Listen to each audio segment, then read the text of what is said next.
کرام السلام علیکم ورحمۃ اللہ وبرکاتہ۔ ناظرین کرام، آج میں آپ لوگوں کے سامنے نماز کے متعلق کچھ اہم معلومات لے کر آیا ہوں۔ یعنی بہت سارے ہمارے مسلمان بھائی ایسے ہیں جن کو نماز کے متعلق بہت سارے مسائل اور بہت ساری جانکاری نہیں ہوتی۔ جیسا کہ اگر آپ دیکھ لیں نماز کے متعلق کہ امام کے پیچھے کس طرح نیت کی جاتی ہے، اور فجر میں کتنے رکعت ہوتے ہیں، ظہر میں کتنے رکعت ہوتے ہیں، عصر میں کتنے رکعت ہوتے ہیں، مغرب میں کتنے رکعت ہوتے ہیں، اور عشاء میں کتنے رکعت ہوتے ہیں۔ بہت سارے ہمارے مسلمان بھائی ہیں جو یہ نہیں جان پاتے اور اس طرح نیت بھی نہیں کر پاتے کہ امام کے پیچھے جانے کے بعد ہمیں کس طرح نیت کرنی چاہیے اور کس طرح نیت کر کے کھڑا ہونا چاہیے، اور نماز میں کس طرح ہمارا دل لگنا چاہیے، کس طرح ہم نماز میں دل لگائے۔ کیونکہ بہت سارے مسلمان بھائی ایسے ہوتے ہیں جو نماز کے لیے جاتے ہیں تو ان کا دل اور دماغ ایسا لگتا ہے کہ وہ کہیں اور سوچ رہے ہوں، یعنی اپنے گھر کے بارے میں کبھی نماز کے اندر سوچنے لگتے ہیں، کبھی کھیت و کھلیان کے بارے میں، کبھی دکان و مکان کے بارے میں سوچنے لگتے ہیں۔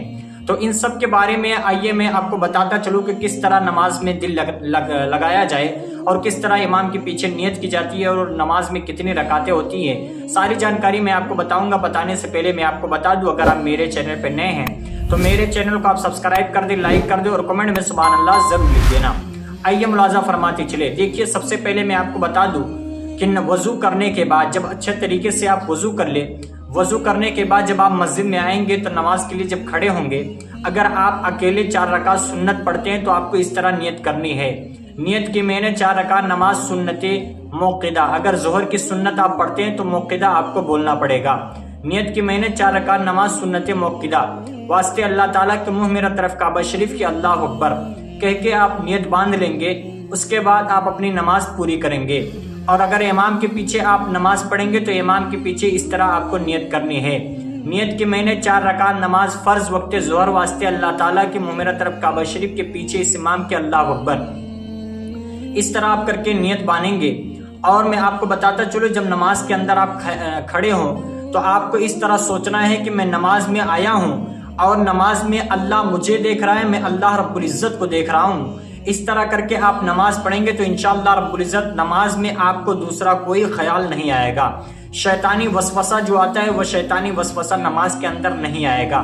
ناظرین کرام، اور میں آپ کو بتاتا چلوں، فجر میں 4 رکعت ہوتے ہیں، 2 سنت 2 فرض۔ ظہر میں 12 رکعت ہوتی ہے، 4 سنت 4 فرض، 2 سنت 2 نفل۔ اور عصر میں 8 رکعت ہوتی ہے، 4 سنت غیر موقدہ اور 4 فرض۔ مغرب میں 7 رکعت ہوتی ہے، 3 فرض 2 سنت 2 نفل۔ عشاء میں 17 رکعت ہوتے ہیں، 4 سنت غیر موقدہ، 4 فرض اور 2 سنت 2 نفل، 3 وتر 2 نفل۔ یہ آپ نماز میں رکعتیں ہوتی ہیں، اور اس طرح آپ کو نیت کرنی ہے۔ اگر امام کے پیچھے آپ نیت کرتے ہیں تو امام آپ کو بولنا پڑے گا نیت کی